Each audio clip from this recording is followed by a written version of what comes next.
नमस्कार, मैं हूं आशीष चित्रांशी और आप देख रहे हैं द न्यूज लॉन्चर।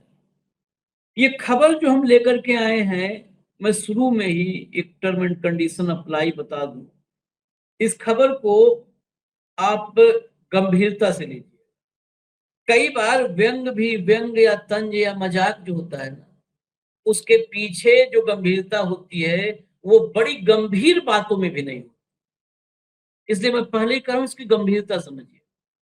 मोदी विदेश में घूम रहे हैं और भारत में एक नई पॉलिटिकल पार्टी बन गई। इस पॉलिटिकल पार्टी में दिग्गज सांसद लाइन लगाए हुए हैं ज्वाइनिंग के लिए। वो ज्वाइन कर रहे हैं, अप्रूवल मांग रहे हैं।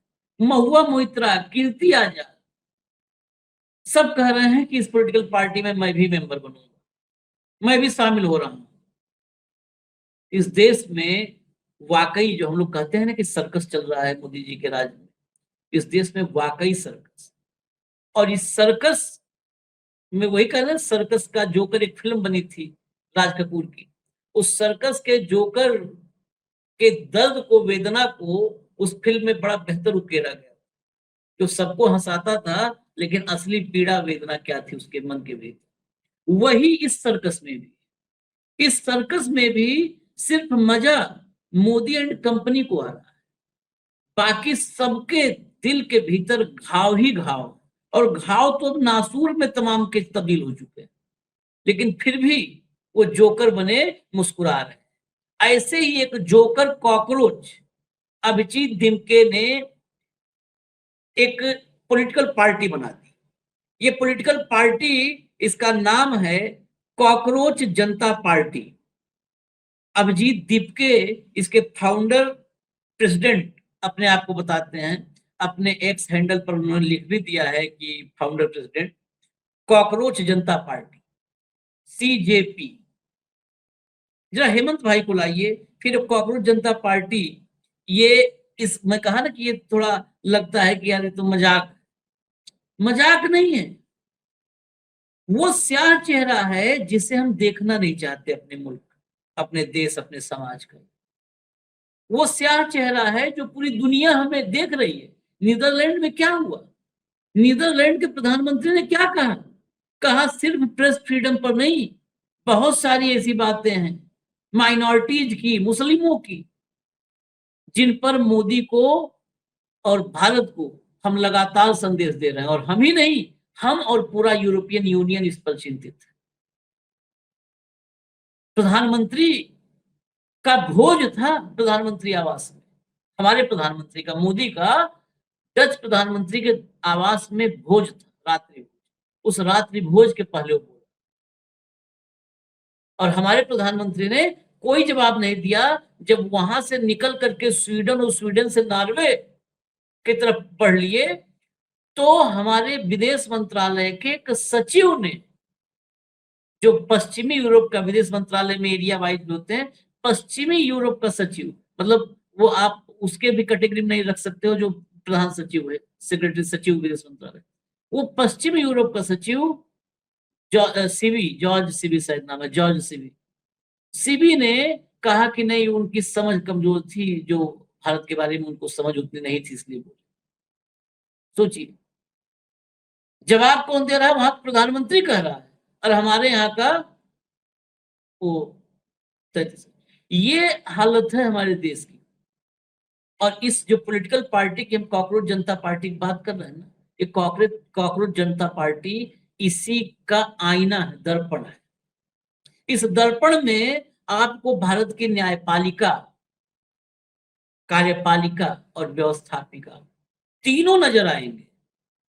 और तीनों किस हुलिये में नजर आएंगे, ये मुझसे मत बुलवाइए कि उनके शरीर पर कौन कौन से वस्त्र होंगे या नहीं होंगे। जब उस दर्पण में इन तीनों को आप देखें, ये दर्पण है, ये आईना है, ये मजाक नहीं है। जिन लोगों को, ये बहुत लोग देख करके मजा आ गया, चलो मजा, क्योंकि हमारे यहाँ मजा लेने का हैबिट हो गई, तभी तो हम नरेंद्र मजा ले रहे हैं। हम सबको मजा चाहिए, तो मजा मतलब जिसको मजा आएगा वो मजा ले। लेकिन मुझे मजा नहीं आ रहा है, मुझे एक ऐसी गंभीर कोशिश लग रही है, ये गंभीर कोशिश है इस देश के वास्तविक चेहरे को पूरी दुनिया के सामने रखने की गंभीर कोशिश है।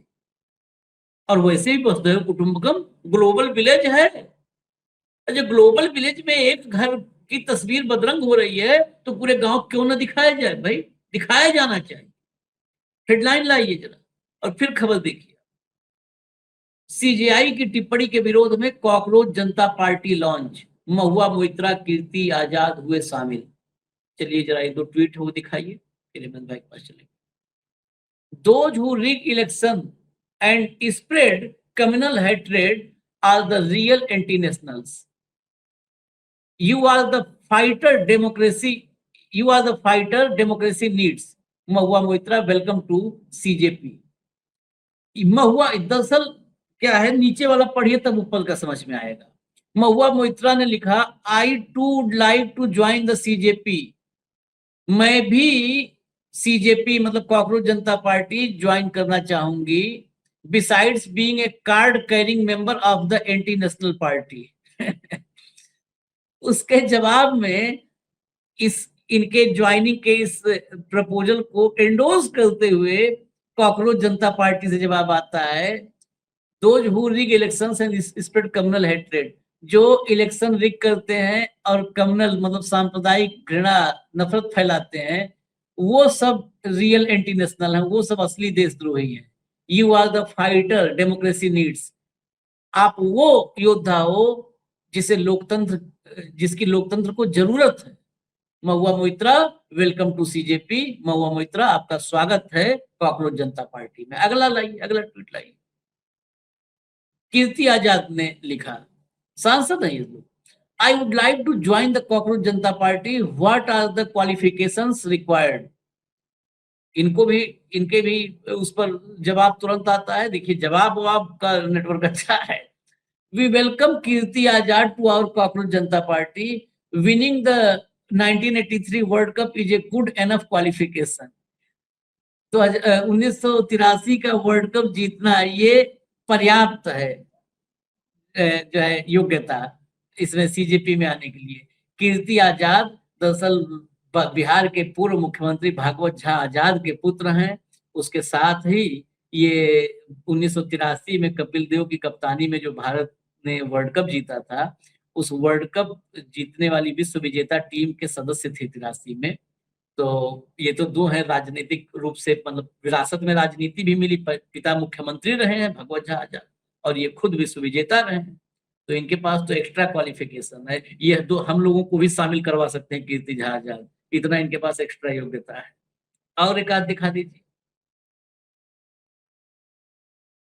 ये देखिए, most of our followers would qualify for this, please join CJP, make your vote count in 2029। Red box local India parody. अब ये बहुत सारे मतलब बहुत सारे अकाउंट्स बने हैं जिनके जरिए वहां पर लोगों मैसेज जा रहे हैं और उसके एजेंडा तमाम चीजें चल रही हैं। अब डिटेल में भी हेमंत भाई के साथ चर्चा करेंगे। आगे लाइए, अगला अगला। ये देखिए, wish to join cockroach Janata party, here is our eligibility criteria. अगर आप कॉकरोच जनता पार्टी ज्वाइन करना चाहते हैं तो ये नीचे जो है वो इसकी योग्यता क्राइटेरिया है। अनएम्प्लॉयड मतलब बेरोजगार आपको होना चाहिए। लेजी मतलब आलसी आपको होना ही चाहिए। क्रॉनिकली ऑनलाइन, ऑनलाइन शायद लिखा है, छोटा फॉन्ट है, ऑनलाइन ही शायद लिखा है। हाँ, बहुत छोटा फॉन्ट है, मुझे थोड़ा इस समय दिख नहीं रहा है। एबिलिटी टू रेंट प्रोफेशनली, ये लिखा हुआ है। अगर क्लोज होगा तो भी हेमंत भाई मोबाइल में भी है, वो बता देंगे। और क्लोज से आगे चलिए, आगे चलिए। ये cockroach Janata party 5 point agenda है। अब यहीं से मैं हेमंत भाई किसको लगे रहने दो, साइड में लगे रहने दो, साइड में कर दो। यहीं से मैं हेमंत भाई के पास चला जा रहा हूँ। जब एजेंडा आ गया तो अब एजेंडा हम भी अपने एजेंडे पा जाते हैं।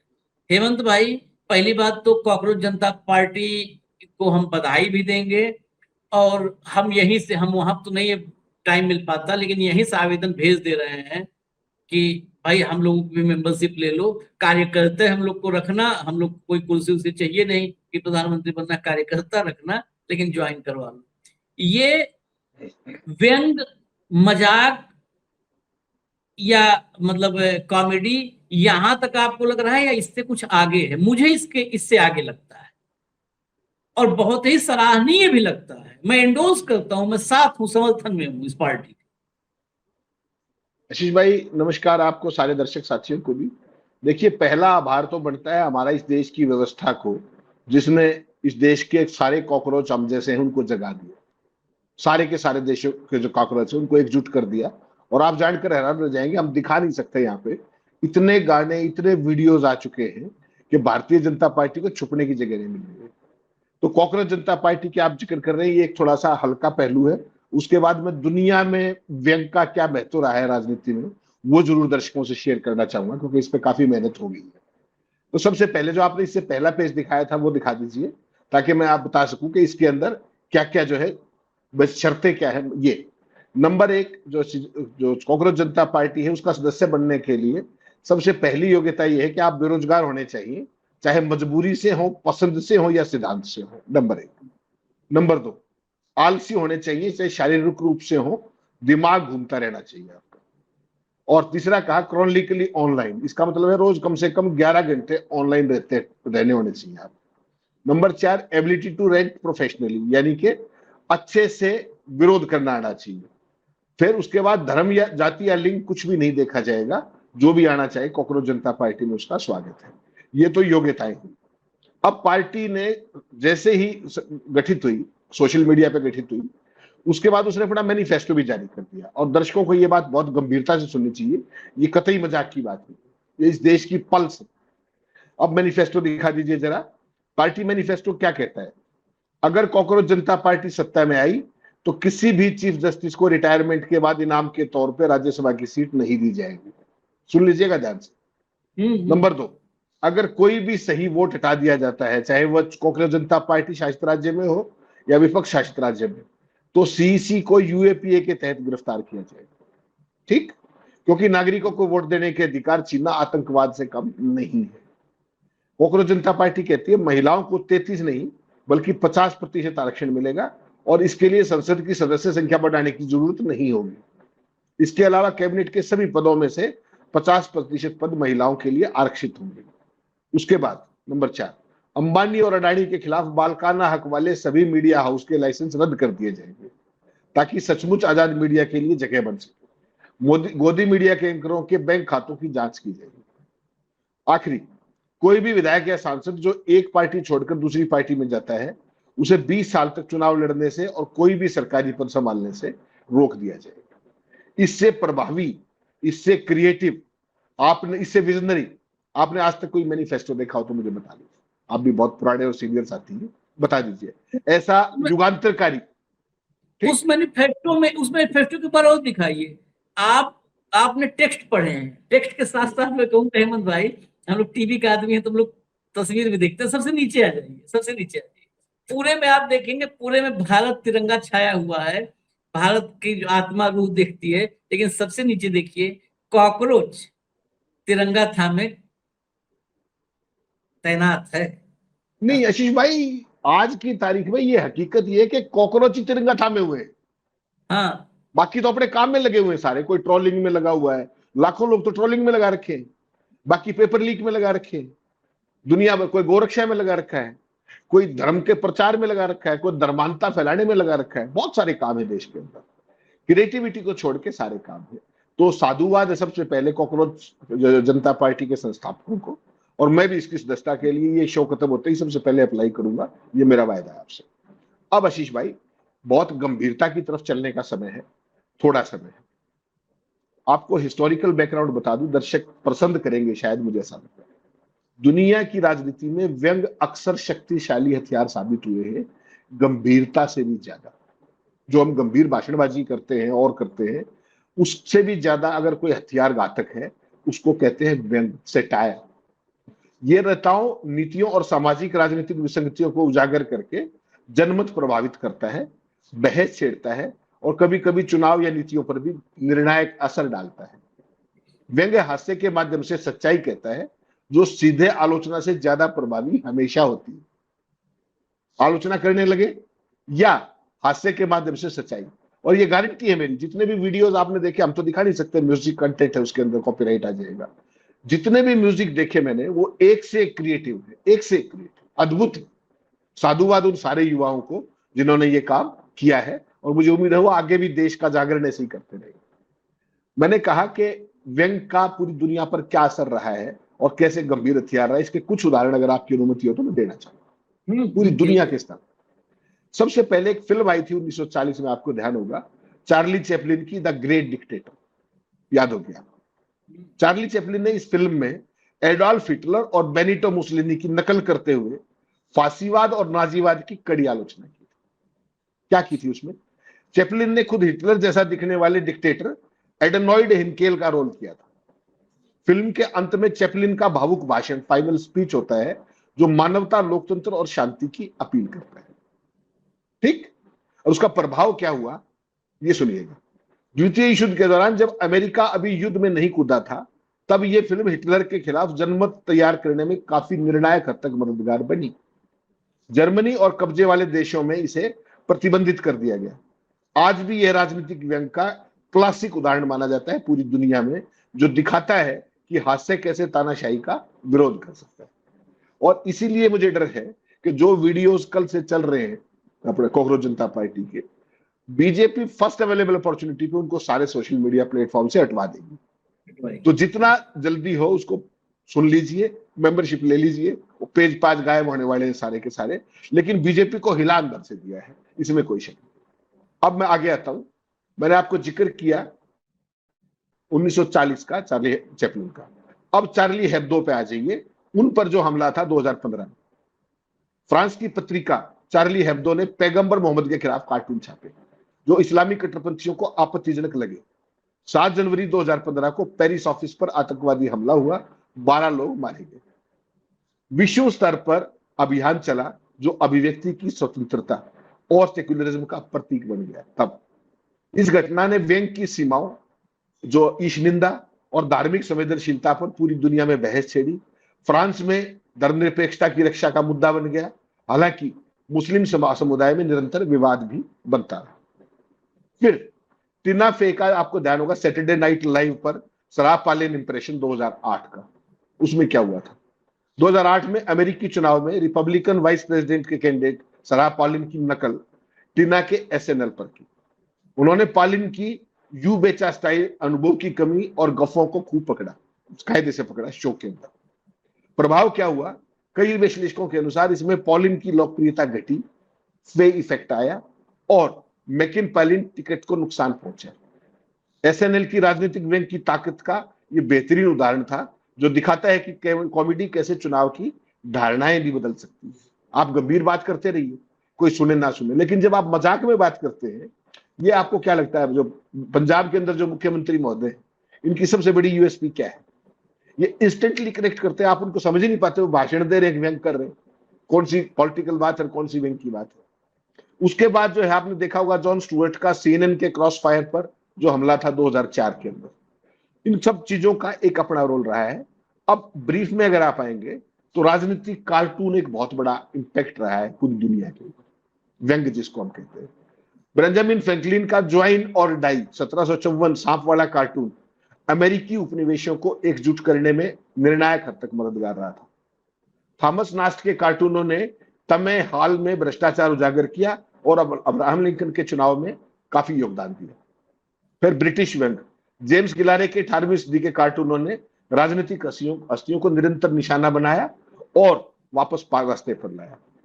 आधुनिक अगर आज की बात करेंगे, the daily show, last week tonight और जॉन ओलिवर जैसे तमाम शो तमाम नीतियों, पर्यावरण, स्वास्थ्य और आज के मुद्दों पर गंभीर असर लगातार डालते हैं।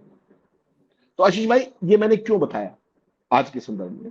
ये बहुत महत्वपूर्ण है भारत जैसे देश के लिए। हम कहने को मदर ऑफ डेमोक्रेसी है, हो क्या रहा है वो सारे देश को पता है।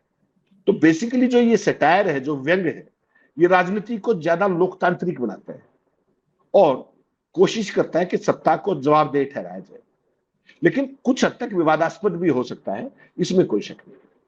अब इनका जो आप मैनिफेस्टो अब देखिए, ये बात सुनने के बाद अब आपको समझ में आएगा कि इनके जो पांचों के पांचों मुद्दे हैं वो वही मुद्दे हैं जिन पे भाजपा को बैकफुट पे आना पड़ता है। हाँ, साइड में दिखा दो भैया, साइड में रखो तो उसको लोग जो मैनिफेस्टो है मैनिफेस्टो आपकी रॉ नर्व को कहीं ना कहीं टच करता है, इस देश के आम आदमी को।